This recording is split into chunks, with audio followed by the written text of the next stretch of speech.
They ripped off Somalians, ripped off that state for billions of dollars, billions, every year, billions of dollars, and they contribute nothing. The welfare is like 88%. They contribute nothing. I don't want them in our country, I'll be honest with you. Okay? Somebody say, oh, that's not politically correct. I don't care.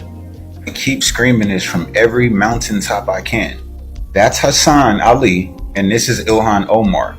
We know who Ilhan Omar. Hassan is the president or prime minister of Somalia.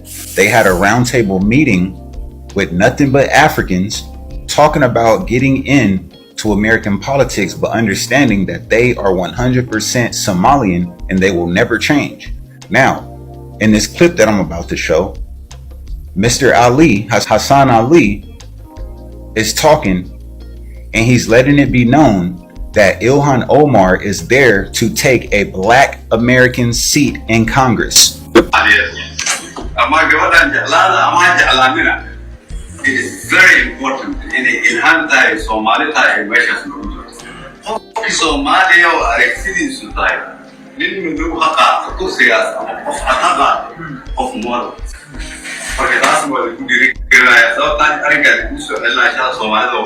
They are not here to be our friends. They are not here to fight for all Black people. They are here to fight for Somalians. They said the quiet part out loud and we're still acting like we didn't hear it.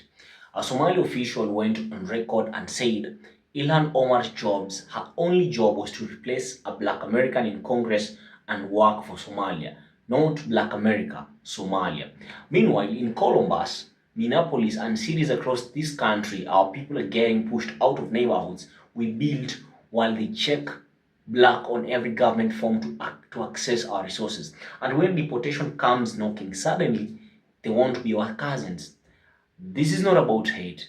This is about seeing the game for what it is and protecting what is ours before there is nothing left to protect. If you're tired of being played, stay locked in.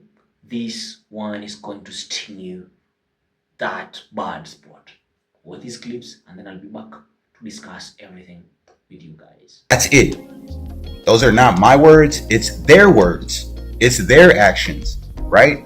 So before y'all jump on here, look, just another jealous Black American. I'm not jealous of anything. We can't be beat. We're undefeated here. That's something y'all forgot. Mind you, this was on camera. So I want to know what y'all got to say about that. I already know that Black Americans have no allies at all. We don't have friends here. We don't have allies here, especially Africans. It's sad, but it's true. And it's not coming from us. It's coming from you guys, because you guys come over here to this country, automatically look at us as enemy number one. Then you get caught on camera doing this kind of it's absolutely crazy. But I love when people show their true colors. Please tell me who you are so I can believe you the first time. Why did I see a tweet today talking about the fact that Trump is targeting Somali people in Minnesota is going to put Black Americans at risk? I don't think so. I think that Black Americans and Somali people don't look anything alike, first of all. Second of all, they don't even consider themselves Black. We are Somalis, not Black. There, I said it. Somalis are not Black. Let me explain why. Looking at me right now, chat, am I Black? I'm literally brown. I'm literally brown, bro. Think about it as well. Somalis are Arabs. We're in the Arab leagues. We speak the Arab language. We eat the Arab food. Bro, think about it like this, bro. If a whole community doesn't regard themselves as Black, we can't be Black, bro. Somalis are not Black. Now, before you disagree with me, I just want to say, listen, right? There's no such thing as the term Black. The term Black only came about in colonization. I don't have to accept that, Sahib. That's why the other day when I was in a place, someone said to me, are you Black? I said, I'm not Black, Sahib. I don't accept that term. Somalis are not Black. There's a difference between African and Black. You think that a person, any person, can't tell the difference between a Black American and a Somali person? I don't think so. I think that you can tell the difference between a Somali person and a Black American person. Like, I really do. And I'm just saying. To my American people, do you find it bizarre that Ilhan Omar made the statement that we know that Trump don't like Black Americans? Notice how they always try to clump us all together. You know, the foundational black Americans are trying to separate ourselves for this reason. Y'all came into our country, use all our benefits, clown all the black Americans. Oh, look at them. What we've been told is all we gotta do is trash them over there. Just trash them, and we can join forces and have a good life. So you did that. Now, Trump is talking about deportation. The foundational black Americans are sitting here like, well, deport them all. We don't care. Why? Because there's no deportation for us. We can sit back, eat our popcorn, and laugh at you. So Trump, please, keep going. Do more. Get rid of them all. And then you got these simps and cooks out here, especially I can't stand when I see a black man, a black male. Look at them, they're dividing country, their families, and look at them. This is wrong. This ain't right. This ain't right. Bro, do you realize that 20 million, more, maybe more than that, came over here with a false pretense that they were going to get milk and honey when they came here. Essentially, they did. Freeloading off of our tax dollars. So while this simp, this out here, oh yeah, we can't do this. This is wrong. Numbnuts don't realize that they're actually using your tax dollars to freeload and get this milk and honey. So my question to these people that keep saying this stuff is, how come we can't have the milk and honey? How come we can't chill? How come we can't have a good life? How come we keep giving everybody else a good life, but every day we gotta wake up and go to work, especially these blue collar jobs, and our bones gotta hurt every day? Come on, man. Y'all gotta wake up, Mike. Exactly. What people don't realize is I am speaking from a place of experience. I live in Columbus, Ohio. You can check the numbers, honey, but I believe we have the second largest Somali community in the country. Okay? What happened was they got dropped into Urban Crest, Ohio, which is on the outskirts of Columbus, Ohio. Urban Crest was one of the last remaining Black American municipalities in the country. It was founded by Black Americans, sort of like Black Wall Street.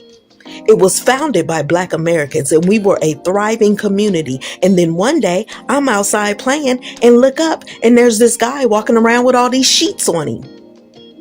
And we're like, where'd this dude come from? We knew he wasn't one of us.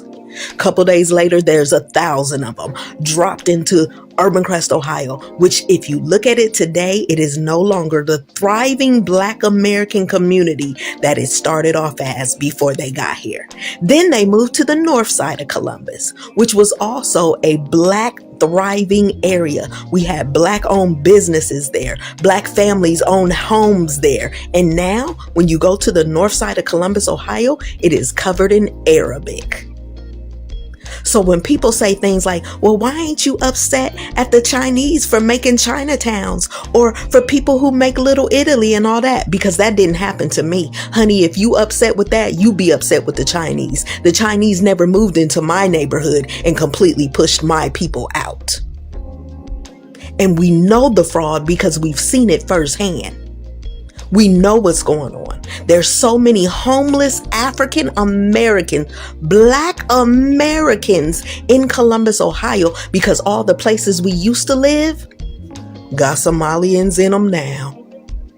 So Somalians are trying to drag Black Americans into their fight. Check this out. But Trump based his order on a report whose author has made it clear that his goal is to denaturalize and deport as many Somali Americans as possible.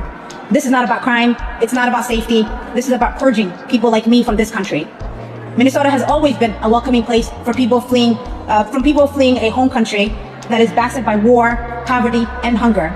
Europeans in the 19th and 20th century, Black Americans from the South, Hmong. That was a call for allyship, and they threw the race card out there. We're all Black. What happened to I'm not Black, I'm Somalian? And what happened to the call to allyship when y'all was scamming Minnesota out of hundreds of millions of dollars? They only pull out the race card when it's beneficial to them, because before this they'll tell you you're jealous because Somalians are driving Priuses. And there's no allyship when they taking advantage of all these government assistance programs. HUD, public housing, they're not going to let you in their building that they're in. And these are the same people that will tell you, if you black American Somalians will say, hey, my people came over here in planes and your people came over here in shackles and chains. Keep that same energy. I respect that. Since me and my peoples came over here in shackles and chains in a ship, I'm porting my ship right here. This is where I'm going to port my ship. Don't use black as a race card.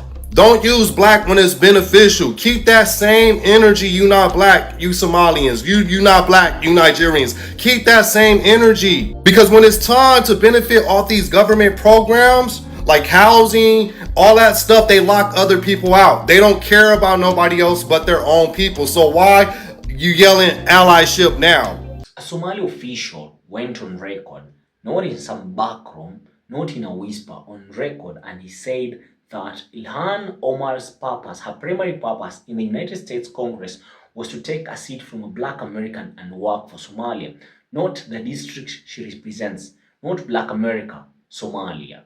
And before you think this is just conspiracy talk, let me tell you what I've watched happen with my own eyes in Columbus, Ohio. Let me tell you about Minneapolis. Let me tell you about how the very people who shout we are Somali, not black, are the same ones checking black on every HUD application, every welfare form, every censor box when it benefits them. This is not about hate. This is about a pattern recognition. This is about survival. And if you're paying attention enough, you already know where this is going. I want you to stay with me, right? Let us say the label because this story doesn't start with Ilhan Omar. It starts with a very specific migration wave and a very specific political strategy. Somali refugees were resettled in the United States in large numbers starting in the 1990s. And look, on paper, refugees deserve safety. I'm not disputing that, but what I'm disputing is what happened after they arrived, because what we've seen over the past 3 decades is not just resettlement, it is replacement. In Columbus, Ohio, where my cousin lives, there used to be a place called Urban Crest, one of the last thriving black municipalities in the state. Black owned, black founded, black sustained. Then they resettled 1,000 Somalis there, and now Urban Crest is no longer a thriving black American community. The north side of Columbus used to be black business, black families, black ownership. Now it is covered in Arabic store fronts, not because of organic change, because of intentional displacement. And here is the part that should make your blood boil. When Somalis move into these neighborhoods, they access HUD housing, public assistance, Section 8, all programs that were designed, fought for, and funded by black American tax dollars and political capital. And once they're in, they lock blacks out. No allyship, no solidarity, just extraction. Now, let's talk about the scam, the identity shuffle. You talk to Somalis in private or hell, even in public, and many will tell you straight, we're not black, we're Somali. Some will say they're Arab. They point to the Arab League, they point to language, food, culture. Fine. You want to be Somali, not black. That's your right, bro. But here's where it gets messy, it gets crazy. When it's time to fill out a form for government assistance, they check black. When it's time to apply for HUD housing in a black neighborhood, they check black. When Ilhan Omar runs for Congress in a district that's historically black and claims to represent the struggles of black folks, she cosplays as black, bro. And when she gets in that seat, a seat that a black American should have had, what does she do? According to that Somali official, she works for Somalia, not Minnesota, not her constituents, Somalia. Billions of dollars funneled back, policies pushed that benefit Somalia.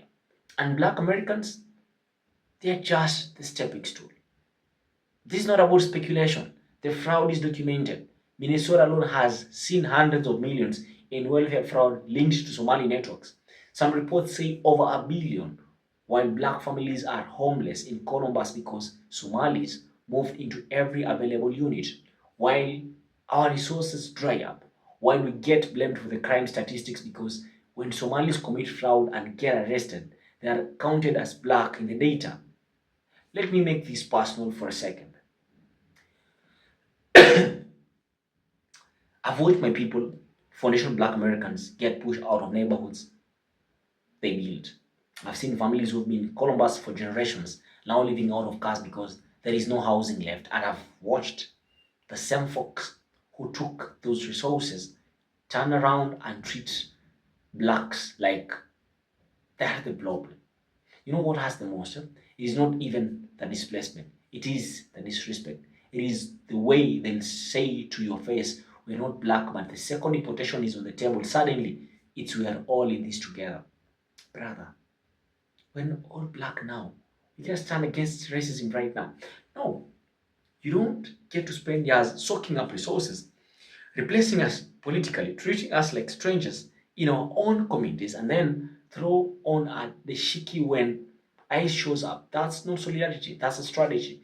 And it is insidious because it weaponizes our history of oppression, our civil rights struggle, our collective trauma to shield people who openly stated that they want nothing to do with us except when we're useful. That's not allyship, that's parasitism. Now, how long before there is nothing left? How long before every seat we fought for is filled by someone working for another country's interests? How long before every neighborhood we built is unrecognizable? How long before the programs we marched for, bled for, died for are completely hollowed out by people who checked a box they don't even believe in? And I'm not talking about shutting the door on everyone. I am talking about protecting what's ours. I'm talking about demanding reciprocity. I'm talking about calling out the con when we see it instead of being guilted into silence by people who scream racism every time we ask questions. Because let me be clear, this has nothing to do with where you're from. It has everything to do with respect, with honesty, with not using our identity as a costume when it's convenient and tossing it aside when it's not. You want to be a Somali, not black? Cool. Then don't check our box. Don't take our seat. Don't use our pain as a shield when the consequences come for you. So, what are we going to do with this right now? Number one, we need to stop being naive. We stop letting people gaslight us into thinking the pattern cognition is prejudice. We've got eyes, we've got seats, we've been watching this play out in real time for decades right now. Acknowledge the truth. Simple, even when it's uncomfortable. That's it. Second, we demand accountability from our politicians, from our community leaders, from the systems that allow this to happen. Why is checking black on a form as a free pass to resources meant for descendants of American slavery? Why are we allowing people to politically replace us while waving flags from other countries? Third, we protect our own. That means supporting black American-owned businesses. That means showing up for black American candidates. That means building our institutions so we are not dependent on systems that can be gamed. And finally, we stop letting people playing in our faces. The next time someone who spent years saying, I'm not black, suddenly wants to hold hands and sing Kumbaya when it benefits them. We remember, we hold the line because our survival depends on it. This is not hate speech, this is survival speech. And if you're black American and you've been feeling like something's off, like you're being played, like your community is vanishing in front of your eyes, trust that feeling because you're not crazy. You're just paying attention enough to what is playing out here in plain sight. Drop a comment if you've seen this happen in your city. Share this if you're tired of gaslighting. And if you're ready for more truth, hit that subscribe button because we're just getting started. This is Tariq, and I'm not backing down anytime soon. Thank you for watching. Let us meet in the next one.